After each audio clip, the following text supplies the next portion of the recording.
22 million black victims of Americanism are waking up, and they're gaining a new political consciousness, becoming politically mature. And as they develop this political maturity, they're able to see the recent trends in these political elections. Any minority that has a block of votes that stick together is in a strategic position. Either way you go, that's who gets it. You're in a position to determine who go to the White House and who stay in the doghouse. You're the one who has that power. You and I have never seen democracy. All we've seen is hypocrisy.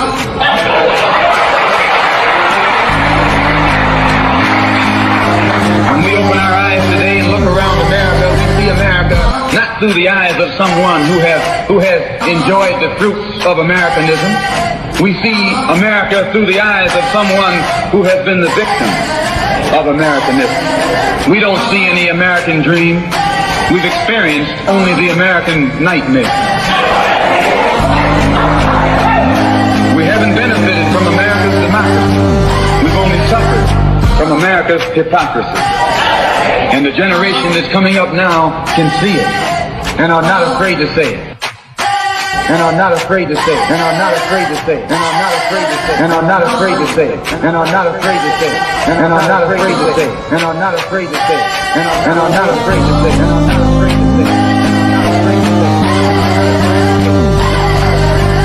And are not afraid to say it. And are not afraid to say it. And are not afraid to say it. Welcome, welcome, welcome. You are tuned into Black Westchester Presents, the People Before Politics radio show. Every Sunday, 6 to 8, streaming to you live on Facebook and Instagram. I am AJ Woodson, your host. My partner in crime, Damon K. Jones, is not here today, but may be here a little later. We have our co-host, the lovely Latina Lorraine Lopez, and Dr. Bob, Robert Baskerville, a.k.a. Brooklyn Bob, in the place to be. Welcome to the show. This is episode 288. We got a really big show for y'all. Say what's up to the people, y'all. What's up, y'all? Hey, people. Hey, Dr. Bob. Lorraine, how are you today? Nice to see you. AJ, what's up? We love you, Dr. Bob. So, shout out to Tiff. He said, what's up, Dr. Bob?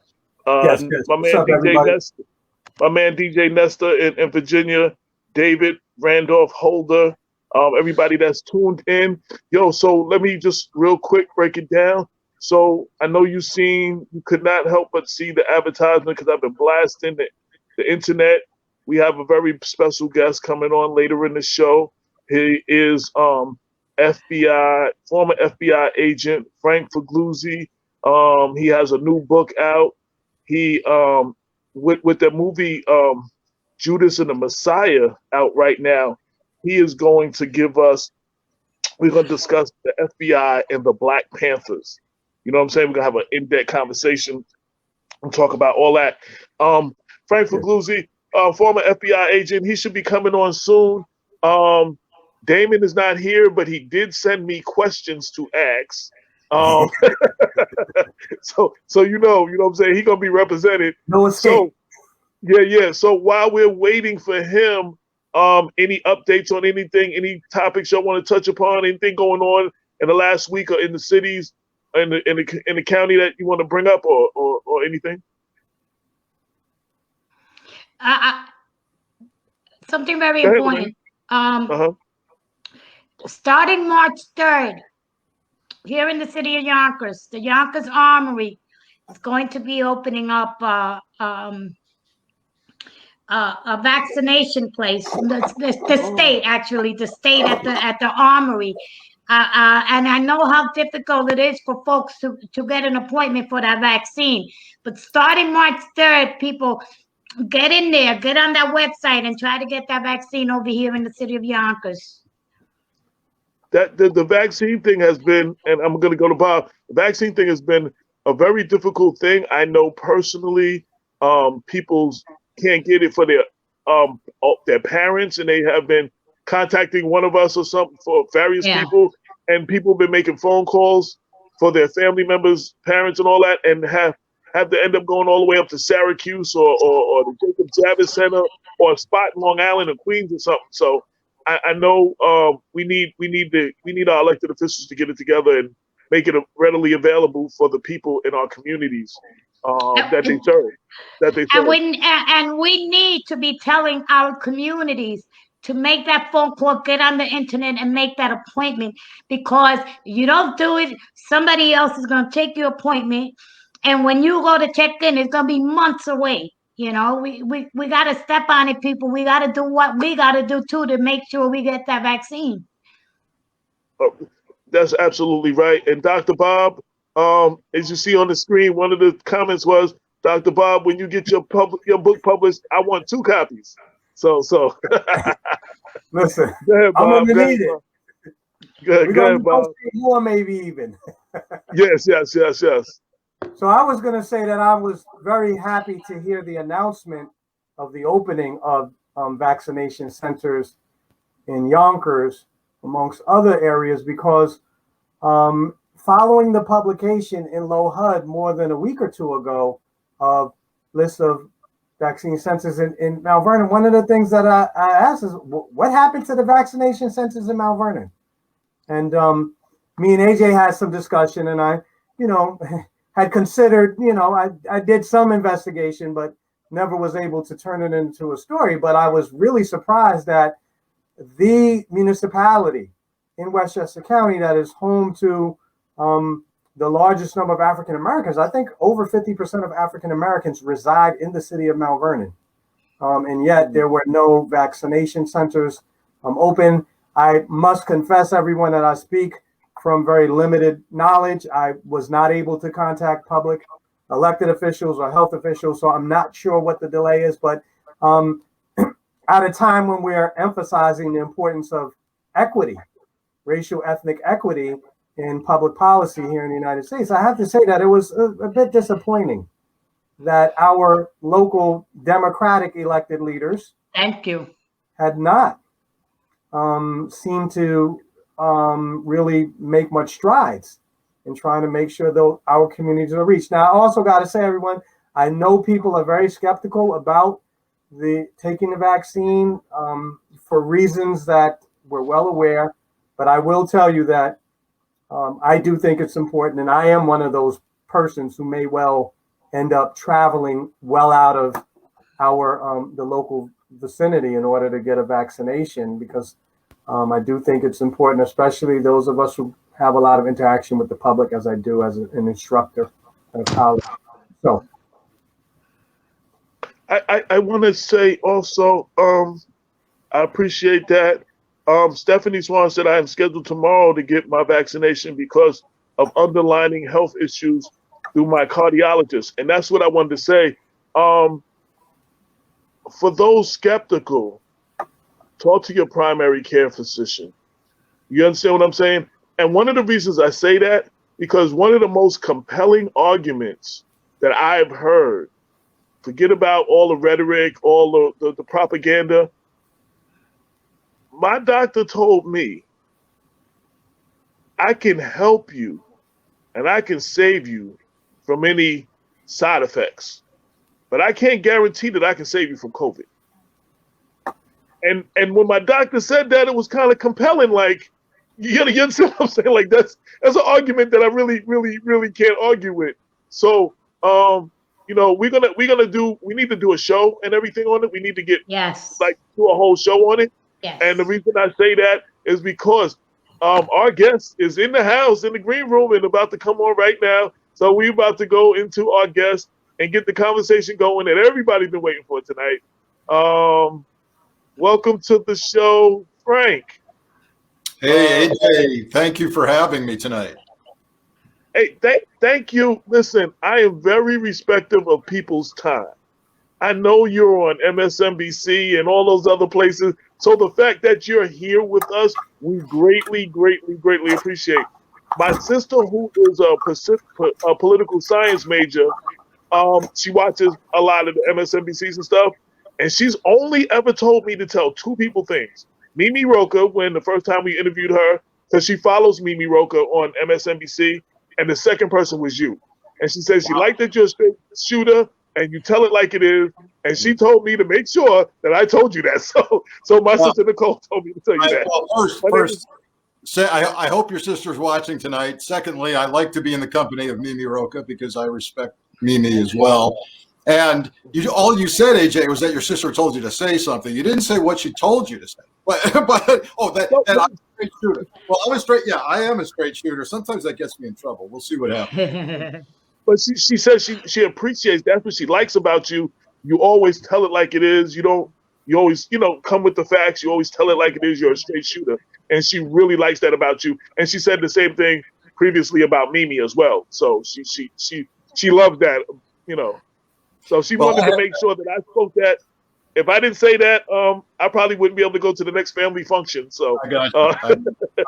I'm glad we still have families who can have functions and speak to each other these days. The polarization is out of control and so disturbing. But I'm really thrilled that I could join you in Westchester because we haven't talked before this, but I was born in Port Chester, New York.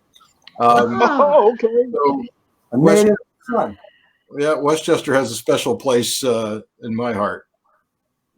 We had an elected official candidate running for office from Port Chester on recently, and they got their own little situation going up there.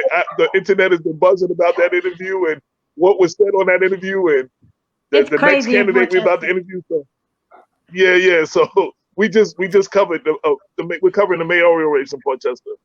Gotcha. I know one of the things that was the main thing that you wanted to talk about, in addition to your book, because we're going to get to your book, was with it being Black History Month, the relationship with the FBI and the Black Panthers, especially with the movie Judas and the Messiah coming out, that's out now. But I just was watching a day or two ago when I was preparing for this. There's a new movie coming out about Lady Day, Billie Holiday, and I didn't know that the FBI were trying to silence her for her song "Strange Fruit," the song that she sung, and she refused to stop singing it, and she had a lot of heat from the FBI, and that movie's Pete Daniels movie coming out, I believe, on Netflix in about a week. So I definitely was, we never hear that side when we hear her story. Lady sings the blues, the song, the drugs, and you never hear that side of her, like the civil rights kind of icon. Like you never hear that. Well, I think our eyes are being opened even daily now as we speak, as a society, as institutions, and I too will learn as you learn. I'm not entirely familiar with Billie Holiday's history with the FBI, but I think here's the deal for people who think, well, all right, AJ's about to have kind of a history discussion with Frank. Here's my take on this. I want to talk about the history of the Black Panthers and the FBI and writ large the FBI's sordid past when it comes to Black activism and any threat, quote unquote, that they deemed as inappropriate at the time. But I'm here to tell you, this isn't just a history discussion. This is happening now, and there's relevance now to the very similar things we're seeing in the national debate over domestic terrorism. What is terrorism? What is or is not a threat? What do we call what happened on January 6th at the Capitol building? How does that differ in terms of how law enforcement did or did not treat that threat as they would have back in the 60s or 70s? And if you change skin color. So much of history is relevant to us right now, and we run the risk of repeating some of the sins of the past if we don't educate ourselves, especially during Black History Month. I greatly appreciate that. Going backwards a little bit, I forgot to introduce you to my co-host Lorraine Lopez and Dr. Robert Baskerville. I wanted to definitely introduce you to them. Dr. Bob, Lorraine. Dr. Bob has been doing. Go ahead, Lorraine. Go ahead. Can I just say, Frank, as a former elected official and somebody that's worked in politics for about 30 years now. I just want to tell you that it is an honor to have you to have this conversation with you in Black Westchester, and I really want to thank you for your service to our country. No, the honor is mine. We need to have more dialogue like this, and it shouldn't just be during Black History Month, right? It should be an ongoing discussion. Right. And, Frank, yeah, go ahead, Bob. Just also wanted to say, welcome, Frank. It's a pleasure to have you on air. I am a regular viewer of MSNBC's nighttime program, and thankful for your insightful commentary in these trying times that we've had over the past couple of years, especially with the ascent of the Trump administration. Yeah, Dr. Bob, if anybody had told me 5-10 years ago that I would go from kind of a clandestine career in counterintelligence to a national television gig, I would have thought they were crazy. And I also would have asked what in heaven's name has happened to our country that would require that kind of expertise regularly. Well, I definitely thank you for your expertise, because it helps to hear from you and others like you when y'all break things down, other than what the hosts are saying and the information and that you provide us and educate us on the issues. I definitely greatly appreciate that as well. Thank you. So well, first let's you have a book. Let's talk about your book real quick. The FBI Way. I've only got through a couple of chapters. I like it though. What I loved was it showed the type of person that you are when you was ready to get rid of somebody who, I guess they had lied about the amount of times they had picked up their kid from school, and you was talking about how they wouldn't be a credible witness, and you were ready. I don't know, I forgot if you were ready to fire them or they got suspended, but there was a big to-do, and you were staying firm on that, and that shows, we always say that we wish that our good law enforcement would do something about those who are, misappropriate, misconduct or doing wrong. And that was such a small issue that would be easy to turn your head to, but you was not ready to let that go. And I found that very interesting in the book. Well, I find it interesting you singled that out, because really what you've hit on is kind of the core of the book, which is that in any endeavor, leadership, whether you're leading a Fortune 100 company or a classroom or a community organization, it comes down to values-based leadership. And more than ever before, our law enforcement agencies, our institutions, they've got to look inward first at their core values and their code of conduct, or they can't credibly enforce the law or lead us if they don't have their own house in order. So my book basically says this for your viewers, your listeners tonight. It's not a book that says the FBI is perfect, far from it. And I'm sure we're going to talk about that tonight. But rather, it's a book that says, you know what? For 4 years, you've heard the FBI bashed by the past president. But I'm here to tell you, having spent 25 years in that organization, that when the stakes are the highest, when the stress is incredible, life and death sometimes, it's worth looking at an organization that deals with that stress every single day, because you might be able to glean something for your own leadership journey. And the book says you don't have to spend 25 years inside the FBI, as I did, to learn those leadership lessons. I've distilled them down into something I call the 7 P's. We call the book The FBI Way. And you might be able to pick up some real leadership based on value preservation. How does the FBI protect its core values while it protects the nation's core values? That's the message of the book. And the reason I gravitated to that and I brought that up, not knowing you personally, and some may have got the impression you might only be on here to promote your book, like only because it's Black history you were talking about some of the things with the Black Panther. But I'm looking forward to this conversation because of that, because it just showed me your integrity. And now I know you will speak on some of the stuff that we want to talk about with the FBI. That showed your character. Just that one part to me showed me your character. That's why I brought that out. Well, first, I love talking about the book, but really that's not why I'm here. The book is already a national bestseller, and I hope everybody buys it. That's fantastic. But really, there's a chapter in the book, the 7 C's that I refer to. One of the chapters is credibility. That's one of the 7 C's. So I would not be credible if I came on and was not willing to talk about some of the mistakes the Bureau has made in the past, how it relates to today, because my argument in that chapter is credibility is not about being perfect. It's about being passionate about getting it right. And then when you screw up, you come out and you say, we made a mistake, and here's what we're going to do to fix it, and then being accountable for fixing it. Absolutely. Before Bob, you want to set things off, or you some questions?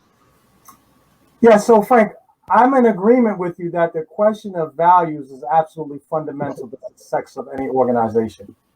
And I wanted to know, could you elaborate just a little bit on some of the additional values in the that are signified by your 7 C's? I know I had an opportunity to read the blurb for the book. I don't recall all the 7 C's. So maybe just to set things up and have a discussion of those areas where the FBI's values are serving them well, and maybe areas where require further improvement. Can you tell us what those 7 C's are? Just a little bit more. Yeah, we'll run real quickly through them, but deliberately I've put them in a certain order because the first chapter, the first C, is called code.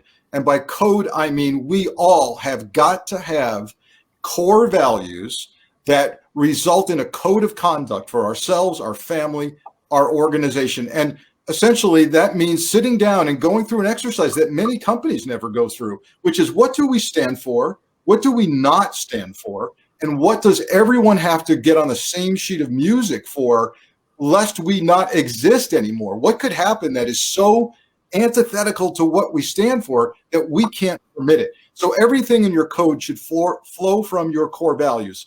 And so many companies say, hey, we've got core values, see them up on the wall, they're on a plaque here. But they don't live them. Nobody knows what they are, and they don't refresh them periodically. So everything starts with code. What do you believe in as an organization? From there, we move to the second C, which is clarity. You can't have a code that's on a shelf or in a drawer that nobody knows. In the FBI, every employee is crystal clear as to what the code of conduct is, what the core values are. They can look them up. They know they're responsible for them. And in terms of clarity, they know what's going to happen if they violate certain codes of conduct. There's no surprise, right? It's not, and that's part of the credibility of a system too, is if you do this, this will happen to you. And in clarity, I talk about the bright line in the FBI. What is it that the FBI cannot ever do and will result in dismissal for you if you do it? And in the FBI, that one thing is lying under oath. Lying under oath is so bad for the FBI's mission that you're gone. There's no ifs, ands, or buts. You're gone if you lie under oath. Why? Because you're worthless to the organization as testifying in court. You can never testify in court again if you've been found to be lying. So I ask organizations to go through that and ask about their clarity on how they communicated. Then we go to the concept of consequences. If you're going to have a code, you better have consequences. And I talk with police departments all the time, and they go, "Oh yeah, we disciplined this officer for doing this or that." Well, what did you really do? Well, he was suspended for 3 days. He was suspended for 3 days. Is that a consequence, really? Is that something that messages that something went horribly wrong? I'm not sure. So consequences, and then doing the right thing, even when there are painful consequences to your organization. The FBI, and I talk about this in the book, it's very easy to preach to the choir, but converting the agnostic is painful and painstaking. So when the consequences are tough for you, do you stick to your values and do it anyway? That's part of the core of the FBI. Then there's got to be compassion. That's the next C. Compassion has to accompany consequences. If you're simply just disciplining people, finding fault, blaming people when people go south on you in terms of the values and conduct, then no one's going to buy into your belief system at all. They're never going to adapt your values your organization values as your own. There's got to be compassion. There has to be the human factor in everything you do, looking at the whole person. Why did this occur? Was it our fault institutionally that this person engaged in misconduct? Looking at the whole person is essential for compassion. Then we move to credibility. I already talked about that. Credibility is not about being perfect. But I'll tell you what, you want to talk about an organization that lives and dies by its credibility? Try flashing those FBI credentials at a front door and hoping that that person on the other side believes you're credible and trusts you and will cooperate with you, whether you're working on a terrorism case, a kidnapping, an organized crime case. If the FBI lacks credibility, we're done. The national security is imperiled. So they live and die by their brand reputation, and they screw up plenty of times. But as I say, it's about getting it right, being passionate. And lastly, I end the book deliberately with the 7th C of consistency. And by that, I mean, we're going through something right now as a country. We are. And many people ask me, even in the supermarket, Frank, how are we going to get through this as a country? And I say, we've got to cling to what got us here. Our democratic values of rule of law, Constitution, 3 equal branches of government. Now is not the time during a crisis to abandon things. It's to be consistent with what got you here. And I talk about that in the FBI career. The FBI every day is unprecedented threat and risk, something you've never seen happen before. We have a crisis a week in the FBI, and they don't abandon their principles or their practices. They cling to them to get through it. And I talk about that, even as I talk about having led the anthrax investigation in Boca Raton, Florida. First time in history somebody had been murdered with anthrax. We could have thrown up our hands and said, we don't know what to do, but we clung to our practices to get through that. I missed perhaps the most important C of all, and that's conservancy. And I want to talk about conservancy because it essentially means that protecting what matters to you is a team sport. What matters to your country is a team sport. Those people who broke into the Capitol on January 6th, they were not conservators of our core values. They didn't see it as a team sport. They went off the page and did their own thing. And we've got to start realizing we're in this together or we're going to lose this fragile experiment called democracy. Go ahead, Bob. Yeah. So, Frank, I really appreciate the important stress that you place on both the connection between consequences and credibility for an organization's public reputation. And I've got to be honest, man. I was very sympathetic and persuaded by much of the evidence that made it into the public record about the real serious threat that the Trump administration and the president's closest aides pose to American national security. However, as you well know, Frank, the FBI has really its reputation has taken a beating precisely because of the well-documented failures of the FBI to follow some of the most stringent protocols when it comes to the use of the extraordinary power that your agency has, former agency has, the National Security Establishment has, specifically with the electronic surveillance of American citizens. There is no value higher than personal liberty in the United States, shouldn't, well, this one should be. But repeatedly, we have seen failures. I need not rehash them all. But of course, the findings of the FISA court that the applications to surveil Carter Page did not live up to snuff. The finding of General Inspector Horowitz about the 17 serious errors, I believe, in the FISA application were enough. But,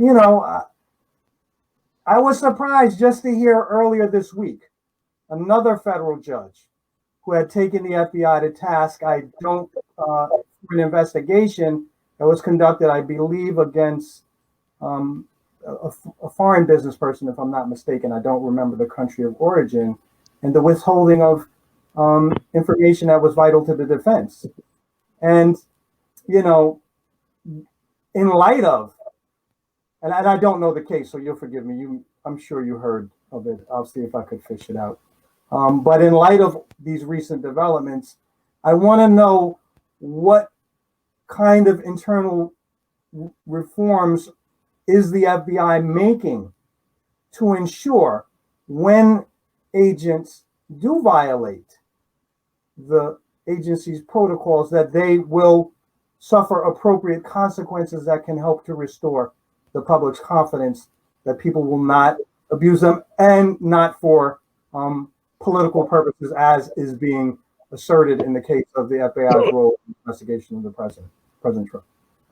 All extremely valid questions that I think every American needs to ask, because you are talking about a tremendous amount of power rested within one agency. Let's not forget that the FBI actually wears at least two hats. It is both a law enforcement organization with the power of arrest, the power to deny someone their freedom, their liberty, as you say, but it's also a part of the intelligence community. It is an intelligence agency as well. And increasingly, that's what's on the front pages these days in terms of the national security mandate, counterterrorism, counterintelligence. So the stakes are very high, and the tolerance level for mistakes should be very, very low. We should demand the most from the men and women who have to protect us and have the rights to deny us our liberties and even our freedoms and our free speech sometimes, if they're in fact incarcerating us. All right, so the book, if you dive deeply into the book, it goes into the layers of personal, professional accountability that exist within the organization, and that frankly have kept it from having systemic corruption, thank God, because of how harsh they are on themselves and how quickly you can get dismissed or severely suspended, financially severely, if you violate the rules. And the oversight that exists, not just the FBI policing itself, but rather, as you referenced, the Department of Justice, the parent organization, has its own inspector general that at any moment can come in and say, I want that case. So, for example, when I was leading a unit in the Office of Professional Responsibility, essentially the internal affairs folks at FBI, my inbox was subject to review every single day. All the allegations I was getting about internal misconduct, the IG across the street at DOJ could come in. They had a desk in my office, and they could come in and look through my inbox and go, that one is ours. We want that one. And so there's that. And then don't forget the ultimate oversight by the House and the Senate and various committees, Judiciary, Intelligence, Oversight, Homeland Security, and on and on. So the FBI has to answer to the American people. And I'm very, I don't want to say proud, because boy, the moment you say you're proud, something horrible is going to happen. But we do need to look at the FBI as never having had systemic corruption in the organization, and look at why that happens. You can look at police department after police department, and I'm not going to name the cities. You could do that, I'm sure, but they are that sadly have become known in our country for systemic corruption, and that's never happened. There have been isolated pockets. The most famous case in the FBI was FBI Boston and the Whitey Bulger case, where an agent and then eventually his supervisor became corrupt. And if you look at that, it was about an agent being put back in the town he grew up in and associating with mobsters who he had known as a kid. And that just getting out of control. But it's also a lesson in an agent who the ends justified the means. In other words, if I can keep scoring arrest, but I'm looking the other way while my informant, Whitey Bulger, is killing people, then that's okay, because I'm still arresting bad people based on his information, right? So there's only been isolated pockets of that, and it's because of the strength of the FBI's accountability that doesn't happen on a larger level. What I'm most concerned about, Dr. Bob, is that we not repeat some horrific sins of the past. And this is why AJ in part agreed to have me on, is there's a moment that's teachable right here. This movie that's come out, and I don't know if your viewers have had a chance to see it, but it's called. I watched it. Yeah, it's Judas and the Black Messiah. Now, you might say that's a strange name for a movie. Well, the phrase Black Messiah came from J. Edgar Hoover, the head of the FBI. And who was he talking about? He was fearful that Martin Luther King and or other black leaders would rise to the level in people's minds of a kind of Black Messiah if they were not taken down. And the Judas refers to an informant, an FBI informant, who penetrated the Black Panthers, particularly in Chicago, and particularly Fred Hampton, who was leading the Panthers there. So here's what I'm talking about. The question we should be asking is not so much about, does the FBI discipline individual agents and prevent corruption systemically? I believe firmly, as I say in the book, yes, it does. What we should really be asking is, can history repeat itself? And those horrible sins of Hoover and a program called COINTELPRO, Counterintelligence Program, that tapped Martin Luther King, wiretapped, for example, that led to what is now roundly considered an assassination of Fred Hampton of the Black Panthers in Chicago. Would those things happen again? And here's my concern. We're living in a time right now where if we're not careful, we may have a policing of ideology and view people as a threat as we did back then. And that's the discussion I think is so important right now. Absolutely. Now, we know that the FBI, viewed the Black Panthers as a threat, as you put, as part of their skin color, and because they pose a threat to the white status quo. And today we just spoke about the insurrection, and perpetrated by white people, but they were not clearly viewed as a threat that they really are. I'd like to talk a little bit about that right now. Did you freeze? Did we lose you? I don't know, AJ, but I got a couple of questions for him as well, if you don't mind, when he's done. Okay, I think we froze Dr. Bob. We lost Dr. Bob, and he's coming back. But I think Frank froze. It just looks like a still picture real quick.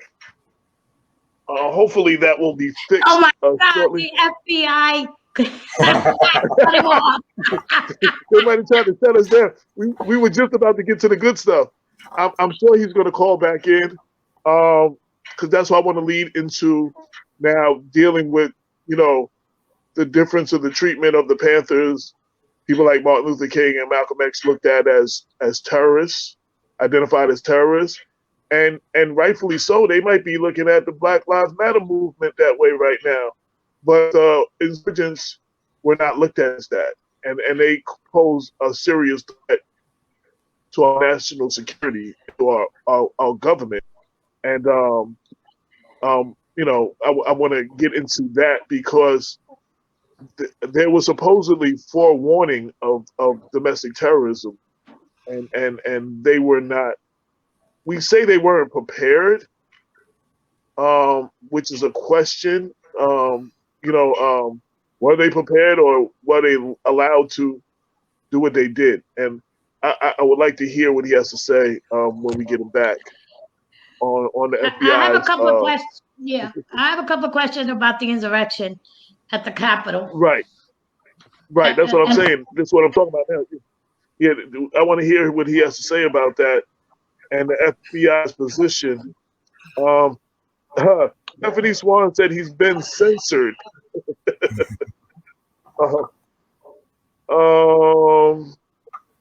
So let me a couple of the while we're waiting, couple of the shout out to John Morrison, Jamie Pesson, Carlton Dozier, Bedford Dozier, Sandon Barnaby,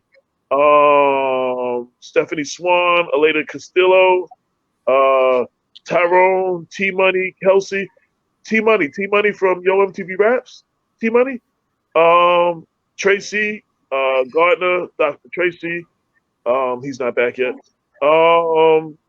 Jeff Monroe, who said he forgot one C among American core values: colonialism.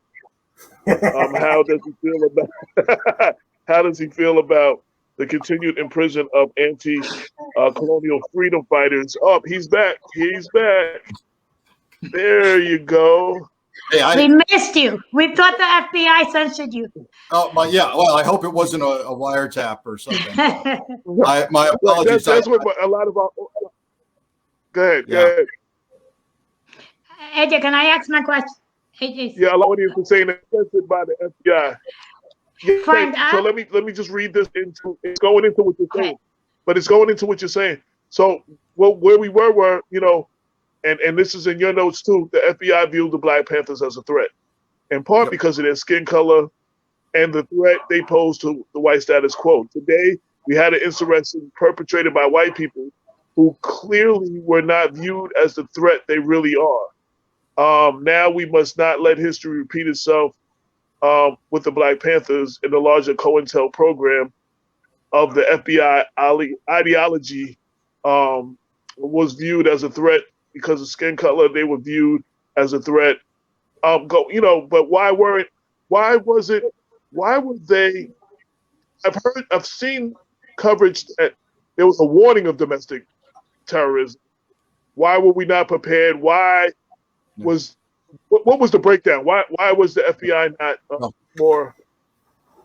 We're all asking this question, and we're going to get an independent commission. Nancy Pelosi has talked about forming an truly independent commission, like we saw after 9/11, to get to these answers. But look, we would be remiss if we didn't just call it as we see it, which is, I've got to tell you, if this intelligence had been developed on a pick your skin color, black, or change religion, we could talk about that too. An Islamic group, we would have actually had laws that we could point to and say, those people are terrorists and they belong to this organization. And it might never have even happened on January 6th. It might have been prevented. And then we've got a law against international terrorism whereby after it happened, you could go to prison for 20 years to life.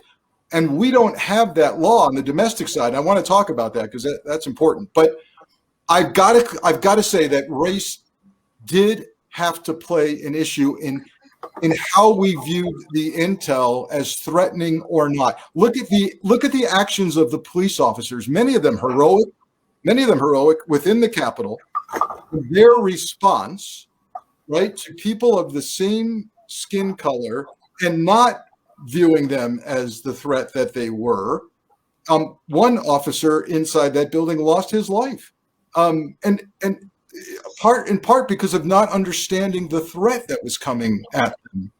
So, the role of race in police planning, in a security presence, it does sadly play a role. If you look at the violence in our streets across the country over the summer, and you look at the riot gear, the tactical teams, right? And when the Black Lives Matter protests were developing and were largely at first non-violent, peaceful protests, we still saw riot police, we still saw tactical teams, and we saw the use of chemical agents. And then the criminal element comes in, hijacks that, and now all of it being used as kind of an excuse for even more violence and even troops and boots on the ground. So, look, you're asking all the questions I'm asking. Where did direction come from with regard to the security presence on January 6th? Why were warnings ignored? Why was intelligence visible to me? I sat at home monitoring chat rooms of extremist organizations, violent groups, saying, we're coming. Well, here's how we're going to get there. Here's how we're going to overwhelm the Capitol Police. Imagine that happening back in the 60s and 70s with the Panthers, right? And what would have, all hell would have broken loose if that were happening. So we've got to acknowledge the role of race, but we also have to understand the gap in the law, AJ. And I hope we get a chance to talk about the fact that we saw domestic terrorism take place on January 6th, but we've got no law that addresses it. Well, did another report show white supremacists infiltrating law enforcement on almost every level, and blame some of them being allowed because of that behavior. Yeah. So there's a couple of things. One, I think people need to understand that police departments are not monoliths, meaning they aren't somehow entirely different than the rest of society. They are part of our society. They come from us, and therefore, sadly, they also reflect racism, polarization, extreme political thought. But there's a problem because they have authorities that the rest of us may not have. They've got a gun and a badge and the power of arrest. So it becomes even more important to police the police. And one of the things that's being examined right now, AJ, is you've got a pipeline of what's called veterans preference in hiring at police departments, other government institutions. And I want to say clearly, I'm a fan of veterans who've served our country getting some preference for jobs. Fantastic. But be careful, because the military has also discovered that they have white supremacy amongst their midst. And when you have a pipeline, right, from one to the other, and priority in testing is given from the military to the police, it becomes even more important to screen out and do different kinds of background checks and recruitment of police that we're simply not doing. It's not enough to interview a police candidate and do a credit check and a criminal check and talk to their neighbors. That doesn't cut it anymore. There needs to be far more nuanced and sophisticated testing to attempt to screen out those who would default to racism, those who would default to violence. Lorraine. All right, I got tons of questions for you, but let me throw 3 in real quick. During the insurrection, that big press conference, and FBI got bashed because Christopher Wray was not there and he was not speaking, and everyone, what happened to the FBI? Can you tell us a little bit about internally what was going on? Because we know that has something to do with Trump. That's number 1. Number 2 is, why is it that these folks cannot get charged with domestic terrorism? Yeah. And a Muslim can, because he's Muslim, right? But, and this may sound like a stupid question, well, aren't these guys evangelists? Like, is it you get charged for religious prosecution, but is it because it's international, not local? Like, can you explain that? Thank you. Great. This is a passionate thing of mine right now, so you're going to be sorry you asked this question. But so let me do your first question first, which is this press conference and kind of the lack of presence of the senior leadership in the aftermath. And I was as shocked as you are when I heard on the TV, hey, there's going to be an FBI and DOJ press conference. Oh, I said, finally, we're going to hear from the acting attorney general. We're going to hear from the FBI director. I sit down, and 5 minutes later, I see they sent the local guys. They sent the head of the Washington field office, and they sent the U.S. attorney from the District of Columbia. What in a national crisis, in an insurrection, they send the local guys. Okay, so I am convinced, Lorraine, and do I have special knowledge of this? No, but I am convinced that somebody at the White House level or around that said, do not show up at a press conference where you're going to have to, number 1, appear to be in charge. Number 2, you're going to have to field very tough questions on whether this was or was not terrorism, on who did this. Was it Antifa? Was it BLM? Or was it a bunch of Trump followers? And I think for survival's sake, I think Chris Wray, who is a man of integrity, I think he said, the one thing this nation cannot afford right now is for me to get fired in the middle of this. Because if I get fired with only a couple of weeks remaining in Trump's tenure, your next FBI director for at least 2 weeks is going to be somebody like a Judge Jeanine Pirro or or Rudy Giuliani. And in the middle of a crisis, I think Ray may have done the right thing. If he felt this was survival and he needed to run the operations of the Bureau, maybe surviving meant not showing up at that press conference. Now, we need to look at whether they're conducting themselves appropriately. Now, we're approaching 200 arrests easily. We're finally seeing conspiracy charges. We're seeing the Oath Keepers and the Proud Boys. They're considering RICO racketeering charges against the organizations. I think the right thing's happening now, even if it didn't happen at that press conference for good reasons. Now, let's talk about domestic terrorism. Many people don't even understand. Some people in Congress never understood that we define domestic terrorism in the law. We have a definition. We don't have a law against it. It's the only criminal program in the FBI where you can be investigated for it, but you can't be arrested for it. That's why we're seeing charges in the insurrection for things like trespass, assault, theft of Nancy Pelosi's podium, trespass. Now, when somebody robs a bank, we don't arrest them for trespass in the bank. We arrest them for the much more serious crime of bank robbery. It's a federal crime. Well, look what happened on January 6th. If that's not a serious federal crime, I don't know what is. And we can't arrest you for domestic terrorism because we don't have a law for it. But now change the religion to Islam of those people coming in January 6th, and imagine they were on violent jihad. Imagine maybe they were associated with Al-Qaeda or with ISIS. And now all of a sudden, you have an international terrorism law that would put them away for 20 years to life. We need to change that. And my argument is we need to take the wall down between international terrorism and domestic terrorism and just call it what it is, which is terrorism. And if it's violence and it meets the definition, then let's call it what it is and put some teeth behind it. Now, I'm going to acknowledge, because I think Dr. Bob may be working on this question right now. Wait a minute. If we have a domestic terrorism law, are we going to start policing ideology? Right. What would happen to people who are more vulnerable? Would there be abuses and exploitations? Who gets to call me a domestic terrorist or not? But I'm here to say, if we do it right and we stick to the definition, which is violence or force designed to intimidate or coerce a government for political or social objectives, if we had the law, I say there would be less exploitation.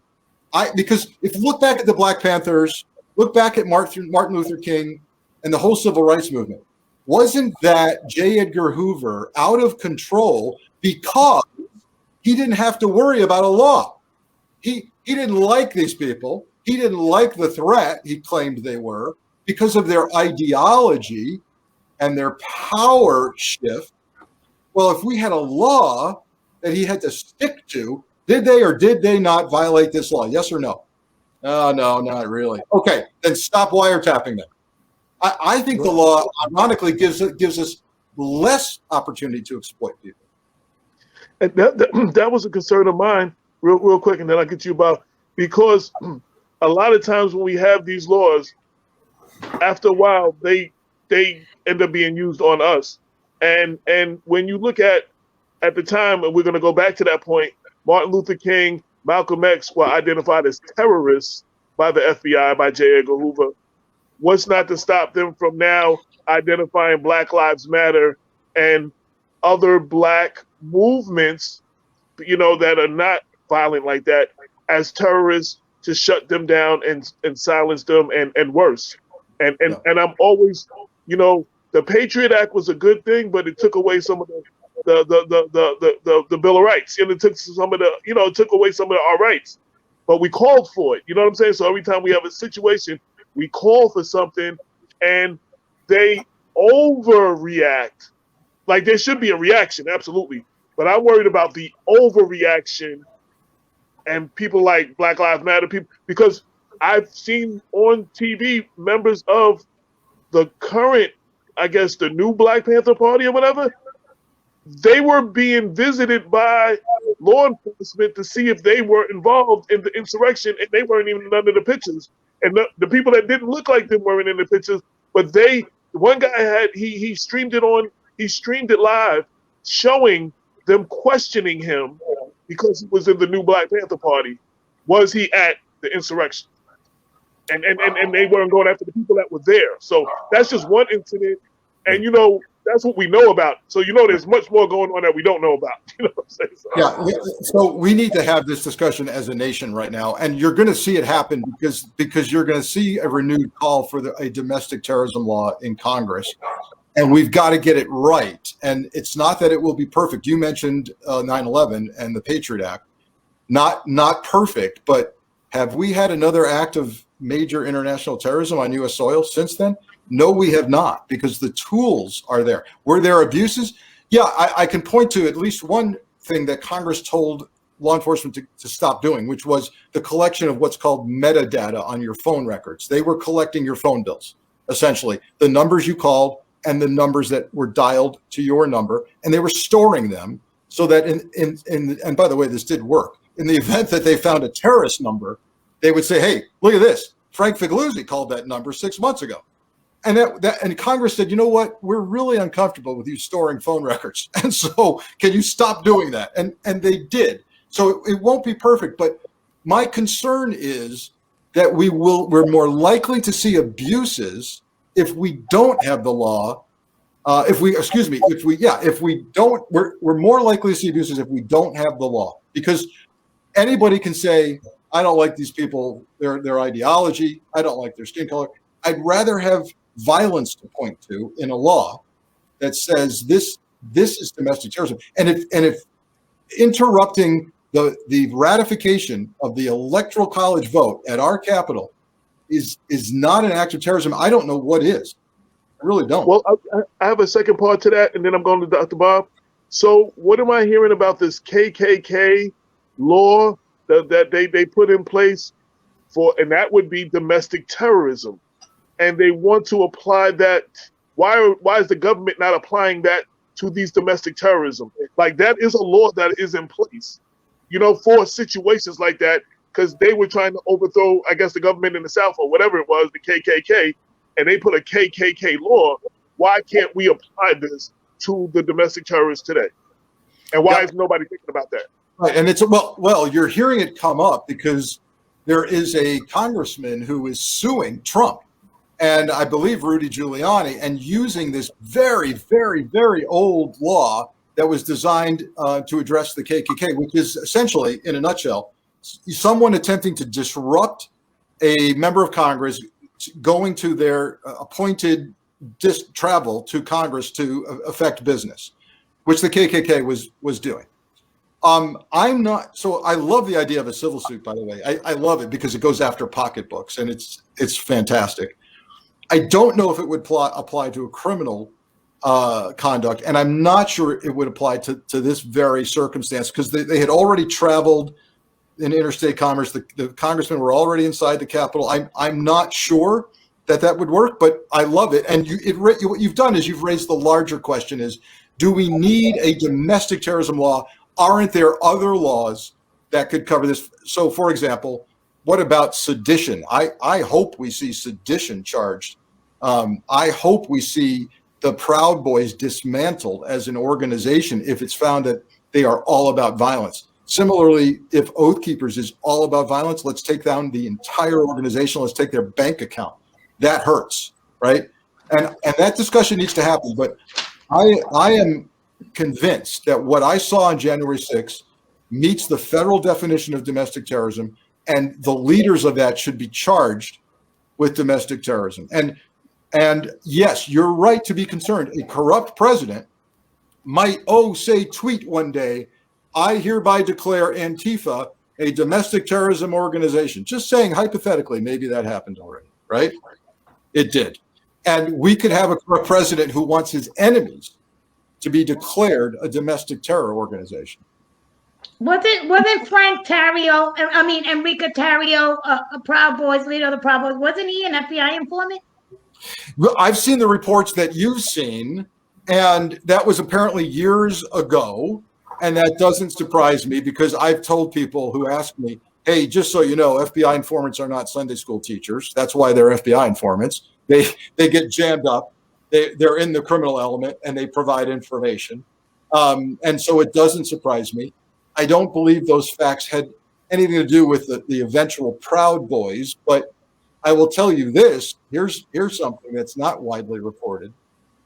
You know, he got popped by the DC Metro Police when he showed up in DC. And what did he get arrested for? A fairly minor offense of burning a sign. He took a sign off a church, a Black Lives Matter sign, and they popped him immediately for it.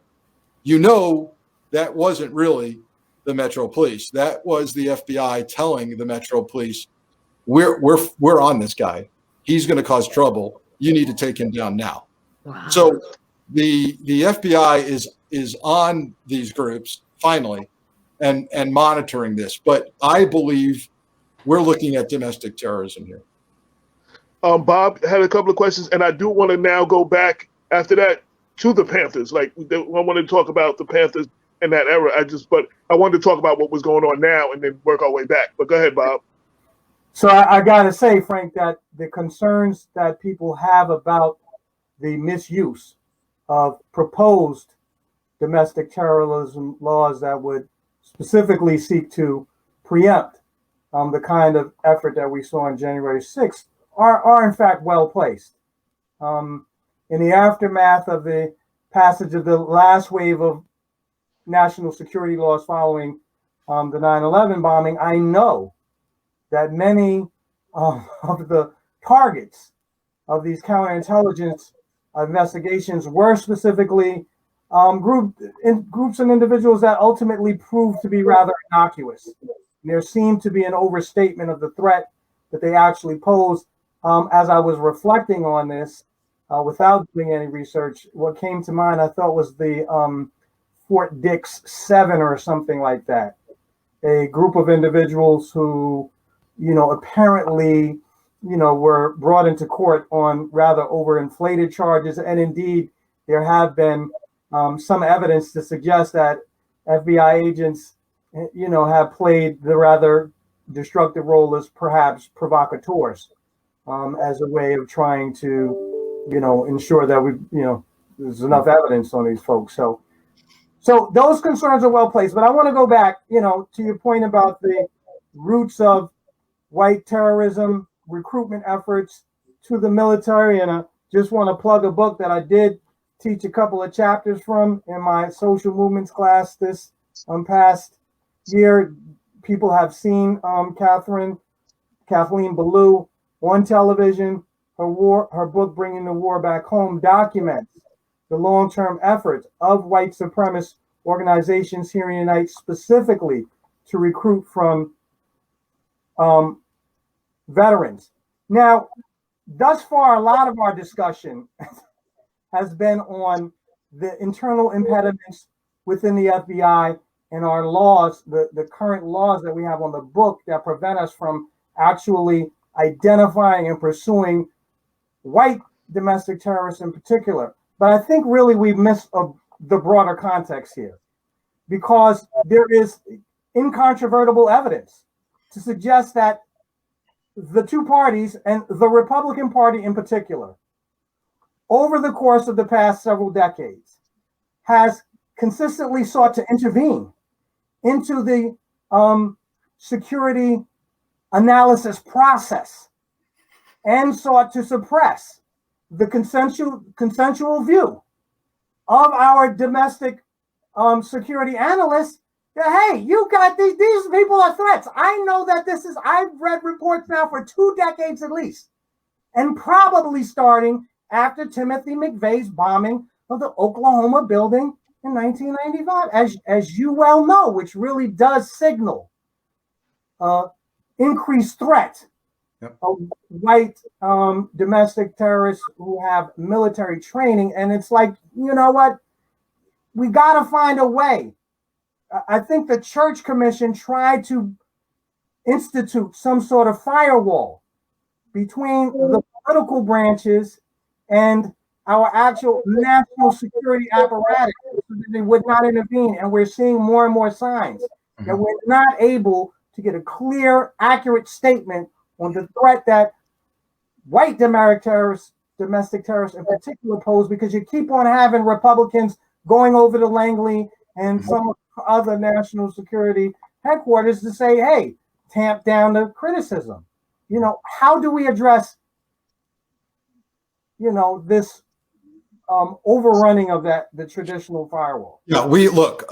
You're as you speak, my blood pressure is increasing because everything you're saying is on the money here. We have witnessed over the last 4 years the most severe intervention and interfering with our intelligence professionals than we've ever witnessed in our history.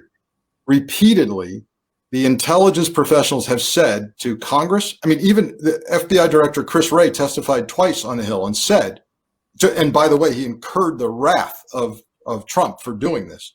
He said two things that really got Trump wound up. One was the number one threat we're facing is domestic terrorism. Right. Number two, the subset of that is violent hate groups, white supremacy. And that got Trump starting to talk about firing Chris Wray. The highest ranking whistleblower in the government during the Trump administration was a guy by the name of Brian Murphy, who was the acting undersecretary of intelligence for DHS, Homeland Security. What got him sideways? Why did he have to declare whistleblower status? He was told repeatedly by his bosses at DHS, including Secretary Chad Wolf, stop writing up reports that talk about white supremacy as the threat, and stop talking about Russia helping Trump. I don't want to hear it anymore. And so he had to declare whistleblower status. He had to testify on the Hill as a whistleblower. And I can go on and on. What else did Trump do? He removed the inspectors general, you'll recall, at all of these agencies, one by one, like dominoes. Take out the person who you would go to as a whistleblower to say the truth is being suppressed. My analysis is not getting forward. He took them out one by one, the Pentagon, the DNI. Just take them out. So the suppression of the truth, the twisting of the truth, even the Attorney General of the United States, William Barr, who arguably might be the worst Attorney General we've ever had, came out and was telling law enforcement, I hope you're arresting some right-wingers. You know, the left, right? The Antifa is the problem. Black Lives Matter is the problem. This is how the violence is happening. Contrary to all the intelligence that he was being fed, he didn't want to hear it. We had a question. We had a question real quick. That was asked: is Antifa even an actual organized group, or just a group of people who believe in anti-fascism? So look, I can simply repeat the testimony of FBI Director Chris Wray, and this again upset the president. He said on Capitol Hill in a public statement, and quote, Antifa is more of an ideology than an organization, right? It's just people who are upset with the status quo and think that the Trump administration represents the potential for fascism. Now, did some of those people commit crimes? Did they commit vandalism and violence? I'm sure a lot of people did in the protests over the summer, but we're talking about, if anybody thinks, this is what gets me wound up, that Antifa's, people have business cards that say Antifa, vice president, or, our home office is in Peoria, Illinois, or they have some organizational structure and a headquarters. There ain't none. It's not there. And so it's not an organization. It's, it's a figment of somebody's imagination. And now I do want to go back because I don't know how much time you have, and there's so many questions we each have. But I do want to touch upon the Panthers, the relationship, that hold the Panthers and the FBI. And again, at the time, people like Martin Luther King and Malcolm X were identified as terrorists.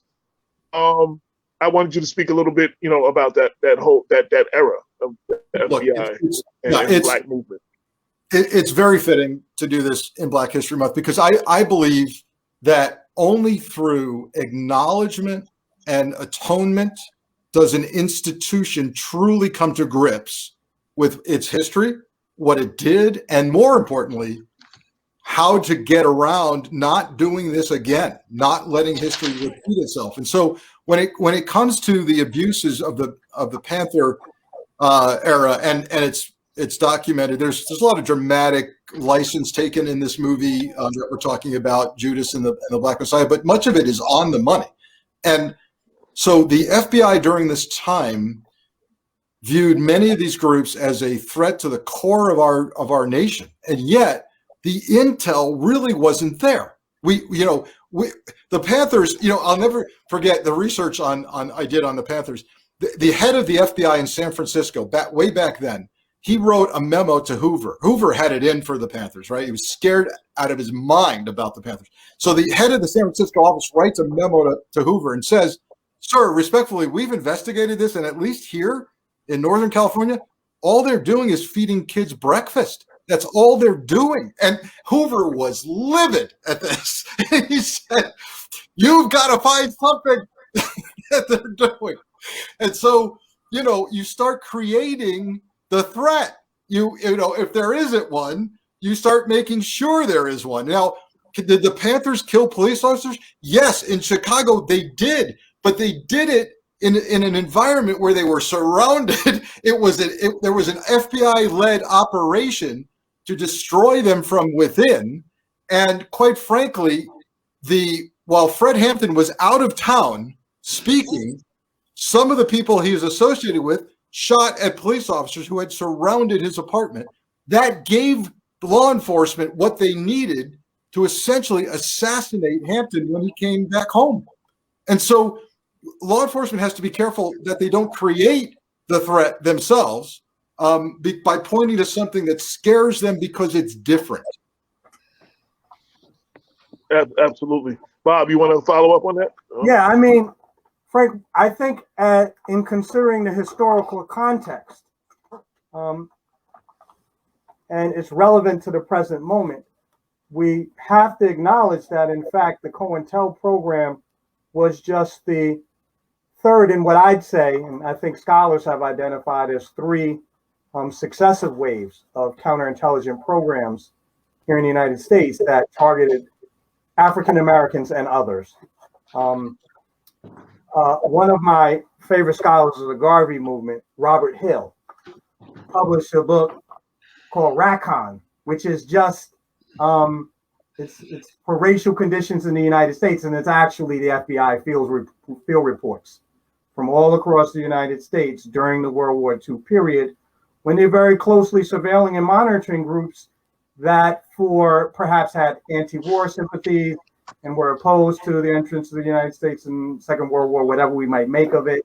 And even before that, to the Red Scare of the Red Summer of 1919, when you had a wave of racial violence targeting African Americans, and a young J. Edgar Hoover, under the leadership of then, I believe, Attorney General Clarence Mitchell, spearheaded the Palmer raids, which targeted African American radicals, and also, I would add, white ethnics, Italians, Germans, Irish, others who were rather sympathetic to communist ideology, and led to their deportation. So it seems like the United States, despite now a more than 80-year or so, 100-year history of misguided efforts to suppress domestic dissent, can easily cross the line and begin to label such folks as terrorists. And so what I just felt like I had to say that.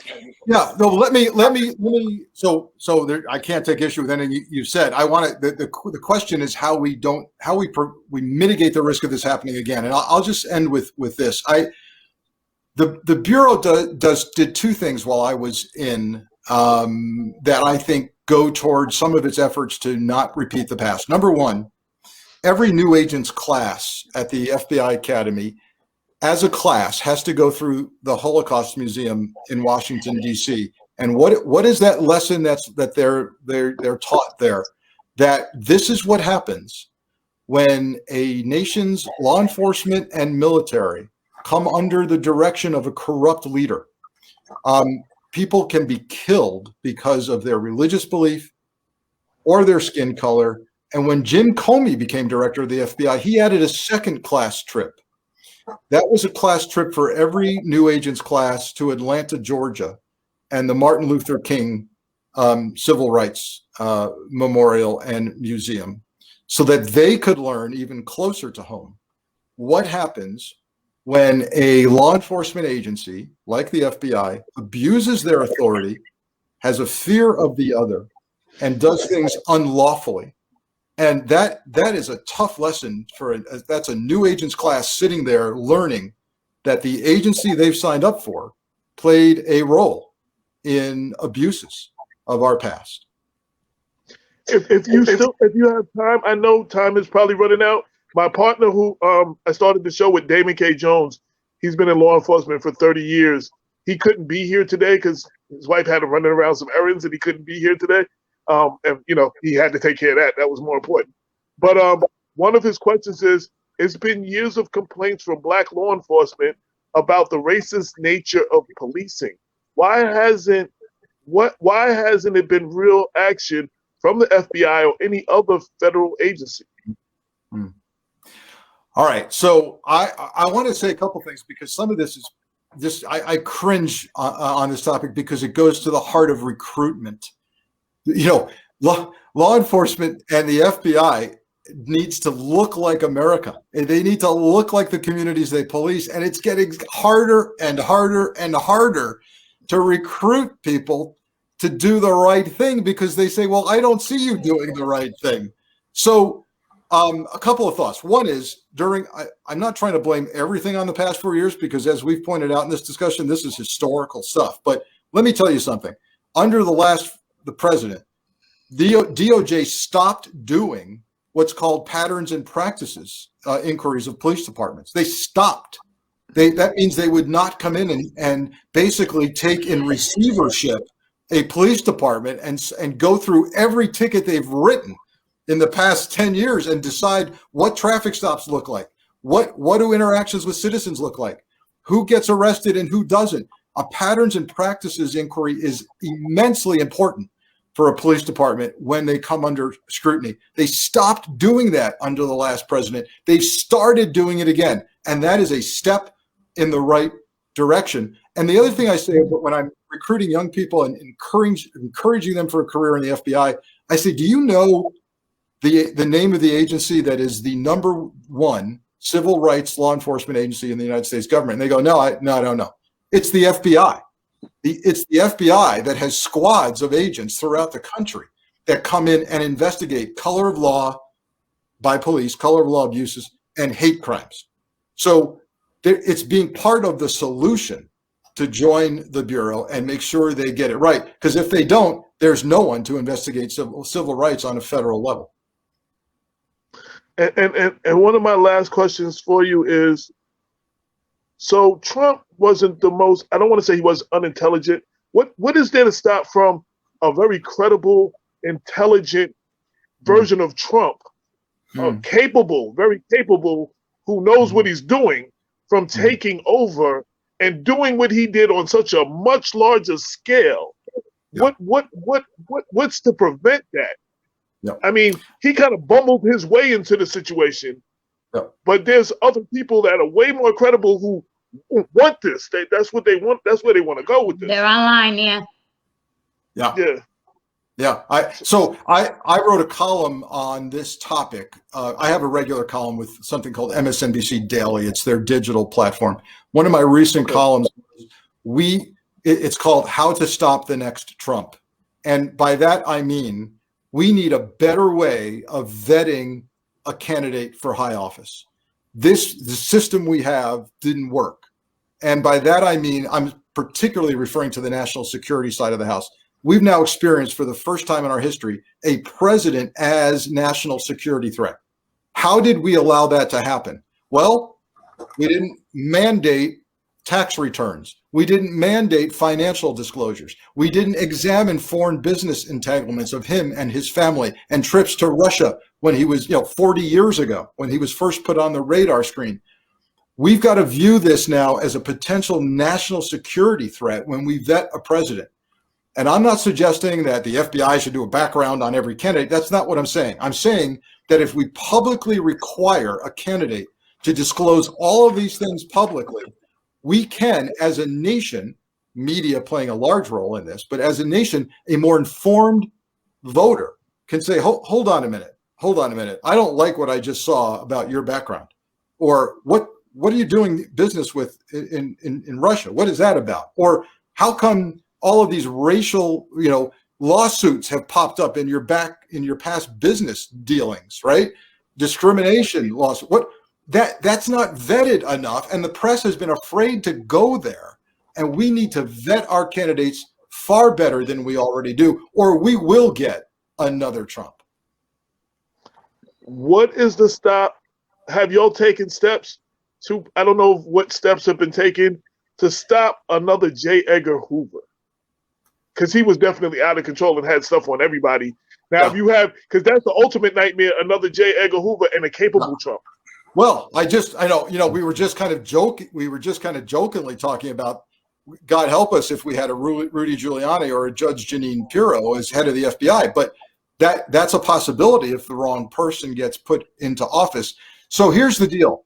J. Edgar Hoover, the joke there, and I say joke loosely, was, he ran the FBI for 40 years, 40 years. And the joke was, if you've seen one FBI director, you've seen them all, because he was it. He started the FBI and he ran for 40 years. What have we done about that? Because you want to talk about the potential for abuse. 4 decades is a long time to have that power. So now there's a 10-year term for the FBI director. A lot of people don't know that. A lot of people think, oh, the FBI director serves in a presidential term every 4 years or 8 years. No. It's been designed for 10 so that he or she will straddle administration and not be political and not be subject to political whim. But it's been reduced to 10 years. So 40 years was a recipe for abuse. Secondly, since Hoover, the rules of the road, the Attorney General guidelines that govern every single investigation have been vastly enhanced. There were no rules back then. Look, if he wanted to blackmail Martin Luther King, if he wanted to send a letter to King, as he did, suggesting that King kill himself, right? There were no rules, and there's a rule now for everything that's done, and so the oversight of Congress. But when you're in power for 40 years, you can own Congress, you can own presidents, right? You can have dirt on everybody, and Hoover was a master at that. So reducing the term limit for power, enhancing oversight and regulations are the key ways we hope to not see another J. Edgar Hoover. Is there anything I didn't ask you that you would like to tell the people of Westchester about your book or anything? I'll say this. If you've got, the book is designed to be so many things. It could be CEOs are buying it for leadership and all of that. But here's the one thing I'll leave you with. If you've got a young person in your life who is thinking maybe about public service, or maybe the last thing they would think about is an FBI career, get this book for them. Because when I was an 11-year-old kid, I open in my first chapter, I say this. When I was an 11-year-old kid, growing up, mostly at the time when I was 11 in Southern Connecticut, I would see the New York news about the FBI busting up the mob and taking down people and using their brain power. And I said, I'm going to write to the head of the FBI in Connecticut and tell him I want to be an FBI agent. And my God, he wrote back to me at age 11. And that meant a lot to me. And I just hope, if nothing else happens with this book, that some young person might be motivated to think about a career at the FBI, or at least public service. That's it. I definitely. Wait, definitely, AJ, let me just. Okay. Last question is because I. All right. This is a quick yes or no question. Should President Trump get security briefings? I wrote another column on this. Absolutely not. But I go a step further, Lorraine. I say it's not just Trump. I don't see why we would give a former president, any former president, a security clearance and briefings for life. There's no need to do that. If you need to brief a former president or get their input, you can give them a temporary clearance and briefing at that moment.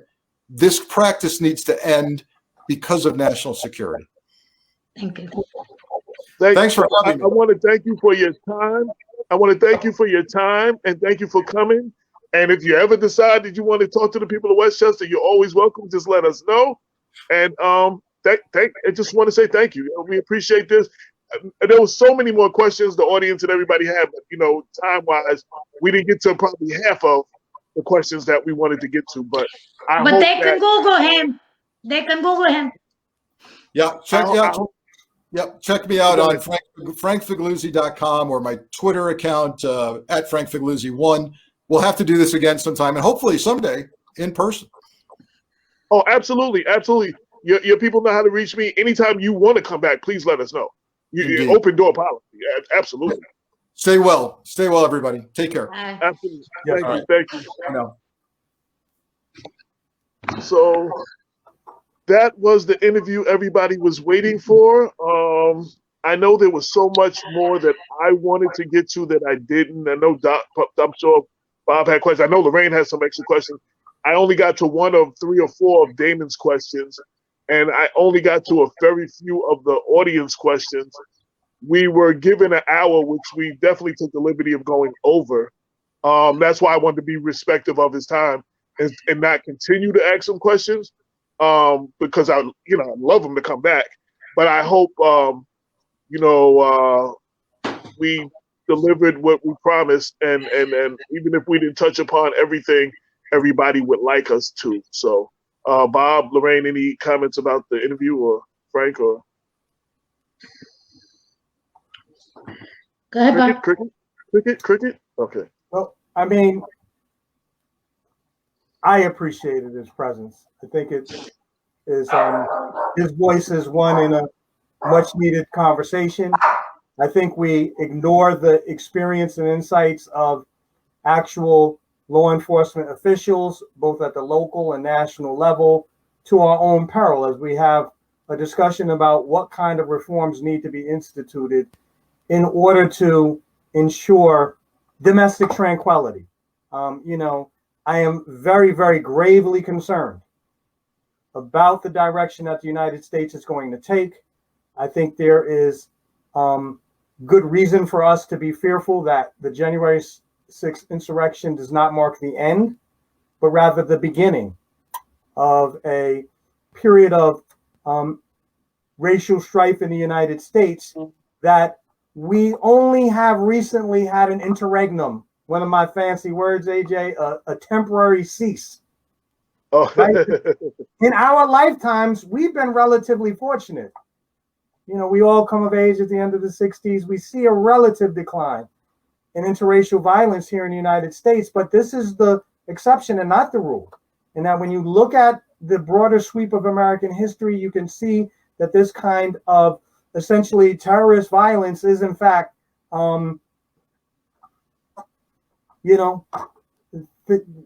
normal. In fact, life is normal. That's the first thing I got to say. I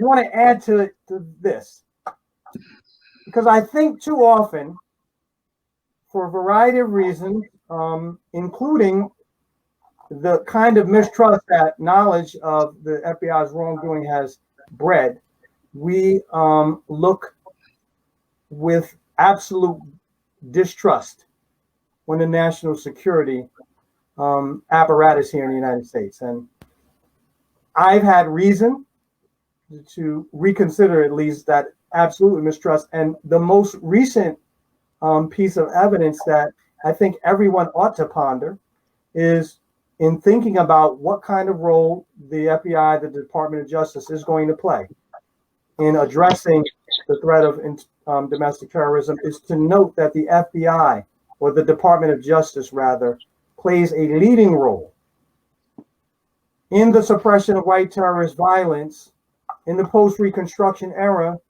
in conjunction with the enactment of the Ku Klux Klan law that you referenced, AJ.